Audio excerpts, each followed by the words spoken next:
Coming up on AGWEEK TV, high-profile policymakers gather in Fargo to discuss the state of the ag industry. The USDA Acreage report has a few surprises. We'll ask a market expert what it all means. It's another year of Flags on Farm features. And a North Dakota ag tech giant has an easier way for farmers to get paid for their grain.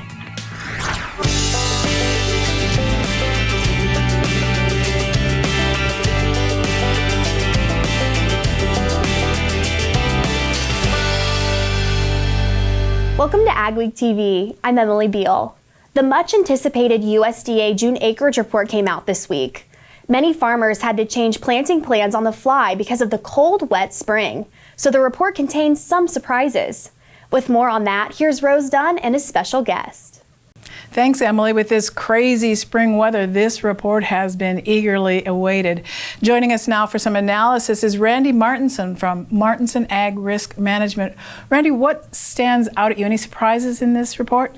You know, there was a few surprises. You know, you look at the numbers. I actually thought we'd see a little lower spring wheat numbers, a little lower corn numbers, and higher soybeans. It wasn't exactly how the trade came out with the numbers or how USDA came out with them. Spring wheat acres came in at 11.1, which was just a little bit above expectations. It was lower than the previous year. For corn, acres were a little higher, and that surprised me, about 60,000 higher than expected, and about 3 million less than last year. And on the soybean side, we did see acres dramatically lower than what was anticipated, about 2 million less than expectations, and only about 1 above last year. So that's going to be interesting going forward. So focusing in now a little bit on the Great Plains, Upper Midwest, what are you seeing? You know, that also had a few surprises. You know, we did see North Dakota cut corn acres by about 500,000, whereas Minnesota increased by 500,000. South Dakota decreased theirs by about 300,000. So we did see less corn acres as far as the Northern Plains is concerned because of the cool, wet conditions. But what was the surprise came in the soybeans, where North Dakota surprisingly cut acres 1.1 million. That was not anticipated by the trade. We did see Minnesota cut theirs by 500,000. Likely that went into the corn market. And soybeans did see another 200,000 cut in soybeans too. On the wheat side, spring wheat acres, we did see North Dakota increase by about 200,000 over the March intention, down just a little bit from last year. I think that surprised some of the trade because of how late we were. Can you tell what those acres went to? You know, right now it looks like we're going to see a little bit of an increase in sunflower acres. We expected to see those increase. Just in North Dakota, we're going to see about 132,000 more. We didn't see an increase in edible beans. They stayed about the same. Barley acres went down a little bit. So right now it looks like most of those acres will either go to sunflowers or they'll go to prevent plant, which this report didn't address the prevent plant side. So do you anticipate USDA will make any revisions in these numbers? You know, right now it does look like it. You know, they're not going to go in and resurvey, but they are going to look at more information in the July timeframe, actually relook at the numbers, and it's likely we'll see some revisions in the North Dakota, Minnesota, South Dakota numbers in the August crop production report. Because of the late planting, there was still 4 million acres of corn left to be planted, 15 million acres of soybeans. So there will be some adjustments going forward, but not till later summer, early fall. A lot to watch for this summer. Thanks a lot for being with us today, Randy Martinson, Martinson Ag Risk Management. Policymakers gathered in Fargo at the Midwest Agriculture Summit to discuss the current state of the industry. A hot topic at the summit was the war in Ukraine's impact on ag and the risk of depending on another country for our food supply. In addition to being a national security risk, the war has made input costs go up significantly for farmers and ranchers. However, U.S. Undersecretary of Farm Production Robert Bonney says the USDA is looking for ways to lower those costs. A lot of other tools we have at USDA are linked to price, they're linked to yield, versus the margin or input costs. And so we have somewhat of a limited toolbox. But the better we do getting our programs out, whether it's finance, disaster, other things, the more we can do to support agriculture. And that will help, certainly. But also we're looking for ways to be creative. Bonney says $500 million has been set aside by USDA to help discover ways to produce more fertilizer in the United States. The upcoming Farm Bill was also a topic at the Midwest Ag Summit. North Dakota Senator John Hoeven says he believes that risk management tools, especially crop insurance, will be of the utmost importance in the new Farm Bill. He also wants to see conservation programs that don't restrict farmers and ranchers. They need to be farmer friendly. Don't tie our farmers and ranchers up in a bunch of red tape. They're out there on the land. They know better than anybody how to do it. Minnesota Senator Amy Klobuchar says the new farm bill will take bipartisan collaboration. I think everyone has realized we've got to do this together, because right off the bat we lose certain votes, even in rural America, by certain senators who won't vote for it. And because of that, we got to make that coalition and make it strong, and we're always aware of that. The new 5-year farm bill will be voted on in 2023. Klobuchar was also instrumental in trying to solve a shipping container shortage. Shipping problems caused by the pandemic made it difficult for many ag exporters to get their product overseas. President Biden recently signed the Ocean Shipping Reform Act. The bill is intended to help ease supply chain issues and container shipping bottlenecks. Klobuchar acted as a driving force to get this bill passed. So what the bill does is it says if American farmers and manufacturers have things to ship out and they're waiting at the ports, you got to take those things. You can't just export air. SB&B Foods of Castleton, North Dakota ships food-grade soybeans and other grains to international markets. President Bob Sinner says they were hit hard by the lack of shipping containers and struggled to get their products to their customers on time. Sinner says the legislation is long overdue so the U.S. can be a reliable exporter. We have to have the ocean carriers' willingness to reposition the containers to areas here, because the world, and particularly Asia on soybeans, looks for us to be a consistent and reliable supplier. They like our product, they want our product, and so we have to do better. And I think our government, recognizes this. Klobuchar says the bill was a bipartisan effort. The North Dakota Attorney General says a sale of land from Campbell Farms of Grafton to a trust associated with billionaire Bill Gates is legal. Questions have been raised about whether the $13 million sale violated the state's anti-corporate farming law. The Attorney General's office reviewed the information and says they are satisfied the Red River Trust's current ownership is compliant with the law because of a leaseback agreement under which the Campbell brothers will continue to farm the land. You can find more on this story at AGWEEK.com. Up next on AgWeek TV, a North Dakota ag tech company has a new platform for getting farmers paid faster.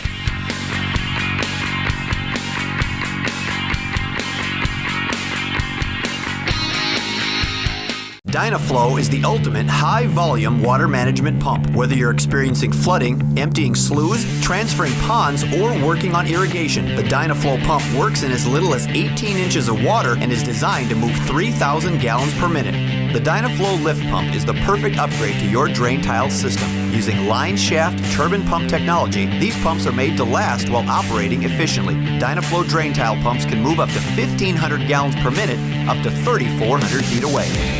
Small or large, Superior Grain Equipment has the storage, conditioning, and handling equipment to fit any size operation with a wide variety of options and accessories, including our patented Blockbuster auger to help break up blockages over the center sump gate, and a full line of mixed flow grain dryers with even heating, excellent efficiency, and expandable capacities. Protect your investment and market your grain. Get superior quality, protection, and reliability with Superior Grain Equipment.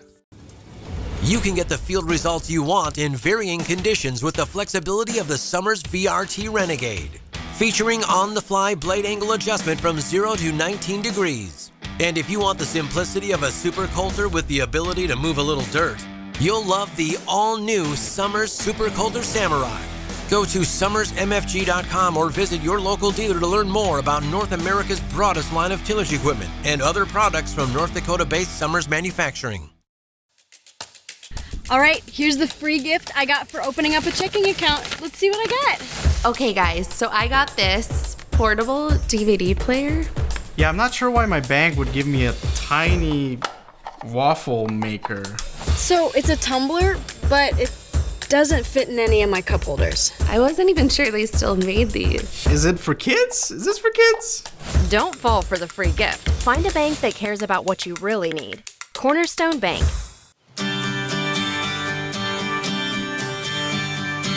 At Advanced Grain Handling Systems, we're your full-service grain dryer and bin project partner. We'll handle everything from start to finish. These guys are all in one. That was one of the big draws. They were the general. They took care of the electrical. They took care of the cement, took care of everything. Whether your next project is big or small, let our team help with it all. Visit advancedgrainhandling.com. A North Dakota ag tech company is taking another leap into making it easier for farmers to get paid for their grain. Bushel is a software technology company that creates digital scale tickets and contracts for farmers and facilities like elevators and co-ops. Now they've added a digital payment platform. The company unveiled Bushel Payments this week. CEO Jake Jornstead says 90% of the $200 billion industry is still paid by paper checks, and they want to make it simpler and safer for farmers to get paid with electronic payments. The farmer is ready for these kind of tools. They're using their mobile phones to do business. They're giving their grain offers on there. They're signing their contracts on there. And we believe they're ready to stop getting those paper checks in the mail and start to do an electronic payment instead. And it'll make the whole industry better. 2,000 facilities use Bushel's tools in the U.S. and Canada, covering 40% of all grain transactions. Right now, the Bushel digital payment products are only available in the U.S. To learn more, visit bushelwallet.com. A large number of cattle in Kansas fell victim to the state's record-breaking heat this summer. The majority of the cattle that died were on feedlots. We had multiple hours of cattle comfort index of extremely high values due to the sudden spike in temperature. AJ Tarpoff is an extension beef veterinarian and assistant professor at Kansas State University. He says while the extreme temperatures were the driving force behind the cattle's death, there were other factors at play as well. We have multiple factors that affect cattle with heat stress. And it's, yes, temperature and humidity are a piece of that, but wind speed and solar radiation are key players on the impacts on those animals. And when we take into all of those account, actually we call it the animal comfort index, the cattle comfort index. According to Tarpoff, the cattle comfort index for that period of time in southwest Kansas was upwards of 126 degrees. While it isn't known exactly how many cattle died, Tarpoff believes that doesn't make it any easier for ranchers. In the long run, any loss is difficult, especially for our feedlot operators and employees that day in and day out work diligently to maintain the health and well-being of those animals. Tim Petrie is an NDSU Extension livestock marketing economist. He says that the tragic events that took place in Kansas will have little to no impact on the current cattle market. But for those feedlots where that happened, it's devastating, and you could equate that also to the calf losses with the blizzard in North Dakota. Lost several thousand calves there, and for those producers, devastating. But we have over a 35 million calf crop in the U.S., so from the big standpoint, it won't have very much effect on prices. From a supply standpoint, we're in excellent shape and get COVID behind us, and hopefully we can get the Ukrainian situation straightened out here in the next few months or whatever, and I think positive times ahead. Kansas ranchers that lost cattle due to the heat qualify for payments through the Livestock Indemnity Program. June felt like an extremely windy month in the Northern Plains, but one expert says it hasn't been exceptional. Daryl Richardson, the director of the North Dakota Ag Weather Network, says if you look at average wind speed, this June doesn't stand out. It may seem like it though because of the higher wind gusts and the blowing soil more typical of May, but we're seeing it later this year because planting was so delayed that many crops weren't well emerged. And the other thing is, we have a few 100,000 acres plus of prevent plant. And so although the topsoil, that top, say, quarter of an inch is now dried out, underneath that it's still so wet that you can't get equipment out there. The good news is July and August tend to be the least windy months of the year in the upper Midwest. Ahead on AGWEEK TV, it's that time of year again to feature some of the flags that proudly fly over farms.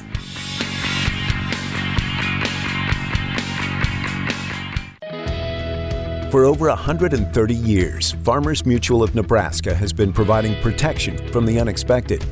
Farmers and ranchers choose Farmers Mutual insurance coverage for their industry experience, prompt claim service, and unmatched financial strength.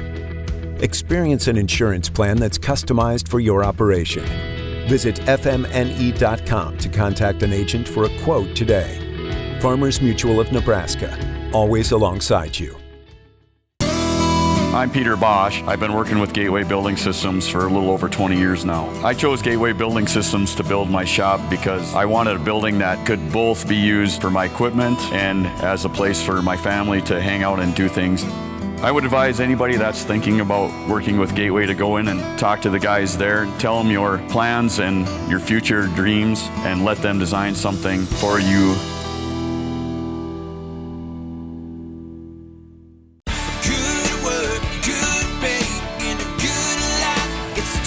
Systems way. Good work, good pay, in a good life, lets me live my way.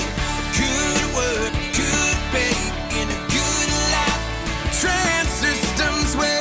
Good work, good pay, in a good life, lets me live my way. It's the Trans Systems way. Good work. Every season has an end. After spending your whole life building something, it can be hard to move on to your next stage in life. But when that time comes, you deserve to have someone you trust guide you through the process. And by trusting us to pass on your legacy, it gives someone else the chance to create their own. Every auction has a story. Let us share yours. Go beyond the headlines with an AGWEEK membership. Get in-depth agribusiness reporting, original farm and ranch stories, and fact-based research for the most comprehensive ag news in the upper Midwest. Experienced ag journalists bring you exclusive ag news, insights, and policy updates you won't find anywhere else. Become a member today and get unlimited access to AGWEEK and AGWEEK TV. Could the region be in for a pleasant 4th of July weekend? Here's John with our AgriWeather Outlook. Calendar is now approaching July and the middle of July at that. And over the next 2 weeks, we will see some typically hot temperatures building up specifically into the Great Plains. Mostly not the northern Great Plains, if by that you mean North Dakota, but anything south of North Dakota will likely have a continuation of the hot summer that we've been having. And with that in mind, I'm going to talk about the potential for drought conditions out of the Rocky Mountains and into the Central Plains and where that is likely to be expanding. And there is a storm track. There is an area that is most favorable for thunderstorms in this particular pattern. We'll take a look at where that's going to be. Let's start off with the general weather pattern as we go through this 4th of July week. And we've got a little bit of ridging in the middle of the country, hot temperatures down south. No real cool weather anywhere except the coastal areas of the Pacific Northwest. There's a narrow region of pretty warm air, 70s and a few 80s, stretching up into western Canada. And most of the northern plains is relatively warm, with temperatures this week for the most part in the 70s and 80s. That hot weather will kind of try to build northward a little bit, and yeah, we may in fact get a couple of fairly hot days, but I don't look for it to be consistent anywhere from, except from about the South Dakota, parts of South Dakota southward. A lot of this is going to be 90s and 100s. Southeast looks very hot, swelteringly hot this week. As the week goes along toward the end of the week, continued troughing will keep New England fairly cool, but it will pull that warm air back into the central part of the country, southwestern U.S. By the weekend after the 4th, look for some pretty hot weather with this ridging up into the northern plains. There may even be a brief surge of hot weather into North Dakota, though I don't look for anything other than temporary hot weather. 2 or 3 days of that kind of stuff, short-term warm weather. Toward the end of the period, we'll start to see some ridging in the northeast. That'll push up a little bit of warm temperatures there, but there may be a little bit of a tropical low, I don't mean a tropical storm, but a large tropical type circulation that will likely keep the east coast relatively cool and also fairly wet and stormy. From Florida and Georgia up through the Carolinas, that's where the main storm track is expected to be. This first week, there will be some storms out of the northern plains at times. 2 or 3 rounds, very likely. Monsoonal flow will bring some scattered thunder showers into New Mexico and Colorado. Southern plains, the southwest look dry. And then the second week, kind of the same areas. Some parts of the eastern northern plains and then the eastern United States look fairly stormy. Dry weather will likely expand a little bit. And there are some indications that the drought conditions will actually be able to expand a bit out of the southern plains, and we'll see an eastward shift there. Also, the Pacific Northwest looking dry. Looks like most of the Dakotas not too bad. Every season has an end. After spending your whole life building something, it it can be hard to move on to your next stage in life. But when that time comes, you deserve to have someone you trust guide you through the process. And by trusting us to pass on your legacy, it gives someone else the chance to create their own. Every auction has a story. Let us share yours. The team at North Star Ag is committed to quality and committed to you. We're not just a full-service dealer, we're farmers too, so we know you need the best machinery and services that'll keep you going all season long. We have the largest equipment inventory in the upper Midwest with a well-equipped parts and service department. So whether you need machinery tomorrow or parts today, stop in and experience what North Star Ag can offer on our website at northstar-ag.com or give us a call at 701-361-4790. Small or large, Superior Grain Equipment has the storage, conditioning, and handling equipment to fit any size operation with a wide variety of options and accessories, including our patented Blockbuster auger to help break up blockages over the center sump gate, and a full line of mixed flow grain dryers with even heating, excellent efficiency, and expandable capacities. Protect your investment and market your grain. Get superior quality, protection, and reliability with Superior Grain Equipment. Dynaflow is the ultimate high-volume water management pump. Whether you're experiencing flooding, emptying sloughs, transferring ponds, or working on irrigation, the Dynaflow pump works in as little as 18 inches of water and is designed to move 3,000 gallons per minute. The Dynaflow lift pump is the perfect upgrade to your drain tile system. Using line shaft turbine pump technology, these pumps are made to last while operating efficiently. Dynaflow drain tile pumps can move up to 1,500 gallons per minute, up to 3,400 feet away. It's going to be an interesting year in agriculture. We have already seen the markets trade to new crop highs and levels not seen in years. There is uncertainty around the 2022 growing season. Will drought impact production? How many acres will be switched? And will demand remain strong? Are you getting the information you need to make the right marketing decisions? With the changing market environment, maybe it's time to change how you approach your grain marketing. Let Martinson Ag Risk Management get you the news that matters and a marketing plan that suits your needs. It's that time of year once again for our popular Flags on Farms feature. Each year, Mikkel Pates keeps an eye out for patriotic displays on his travels around the region. He found a good one this spring at Andover in northeast South Dakota while snow was still on the ground. The 30 by 60 foot flag is painted on the side of a former elevator. It came about in 2017 when organizers of the annual James Valley Steam Show wanted to call attention to the show. So they asked Scott Hanlon, who owns the elevator, if they could hang a flag from the company's 60-foot excavator. But Hanlon was worried about the liability of having a flag high up on a piece of equipment. He wanted a flag that would be there permanently. So Hanlon and some friends went to work. They started painting on a Tuesday and had the flag done in time for the parade on Friday.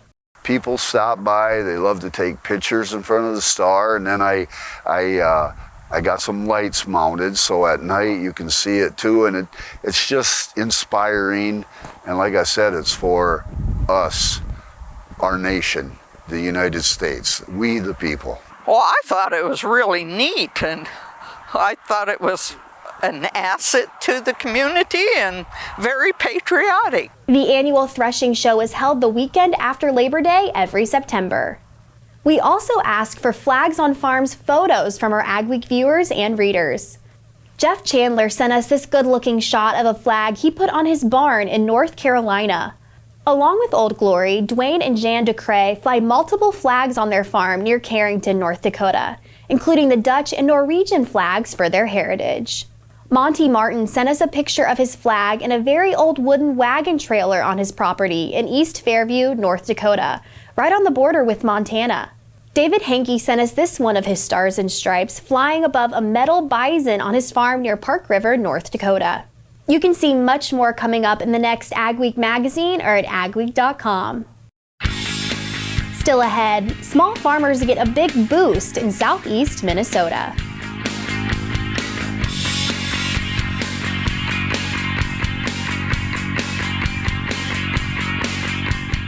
Attention farmers and farming communities. The herbicide paraquat has been linked to Parkinson's disease.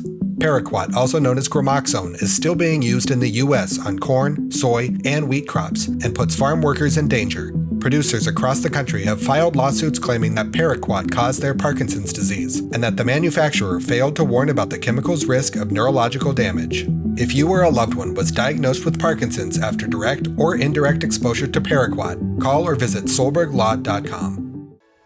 Every season has an end. After spending your whole life building something, it can be hard to move on to your next stage in life. But when that time comes, you deserve to have someone you trust guide you through the process. And by trusting us to pass on your legacy, it gives someone else the chance to create their own. Every auction has a story. Let us share yours. The team at North Star Ag is committed to quality and committed to you. We're not just a full-service dealer, we're farmers too, so we know you need the best machinery and services that'll keep you going all season long. We have the largest equipment inventory in the upper Midwest with a well-equipped parts and service department. So whether you need machinery tomorrow or parts today, stop in and experience what North Star Ag can offer on our website at northstar-ag.com or give us a call at 701-361-4790. Don't miss out on the equipment you'll need next season. Titan Machinery, your local Case IH dealer, has early order discounts on its full line of powerful, efficient, new Case IH equipment, including tractors, combines, and self-propelled sprayers. Get a great deal and ensure that you have the latest in productivity and technology. Supply chains are tight. Contact your Titan Machinery dealership today and find out how much you can save by ordering ahead. Titan Machinery, your local Case IH equipment experts.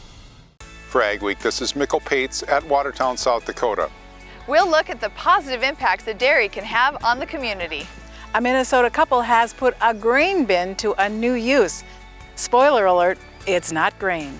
This elaborate system of tubing with the downhill slope is how Maplewood State Park gathers sap to make syrup. Thanks for watching AgWeek TV. Remember, for all your ag news, go to agweek.com and follow us on Facebook, Twitter, and Instagram. The Village Agricultural Cooperative in Rochester, Minnesota is a place for small farmers to get started. And it's so popular, the village is expanding its existing farming location and adding a new one. And it's adding a market where members will sell their produce. The director says the village has grown from supporting 160 families last year to more than 200 this year. So they're looking to raise about $60,000 for expansion to add water lines and other infrastructure needs like sheds and storage. You know, we help them with a lot of those things that can make farming unattainable for people, like bringing in the larger equipment in the spring and fall and providing water and is some of those basic needs which can really add up for small farmers. The village also has a 2-year grant through the Minnesota Ag Department to study 3 different crops which are staples of some of the members' home countries. Stories you'll only see on agweek.com and in AgWeek magazine this week. Farmers in the northern plains must weigh whether or not to replant after June winds battered their crops. And Bob Worth is again serving as president of the Minnesota Soybean Growers Association. We appreciate you watching AgWeek TV. Remember to check us out daily on Facebook, Twitter, and Instagram to keep up on all your ag news. See you next week.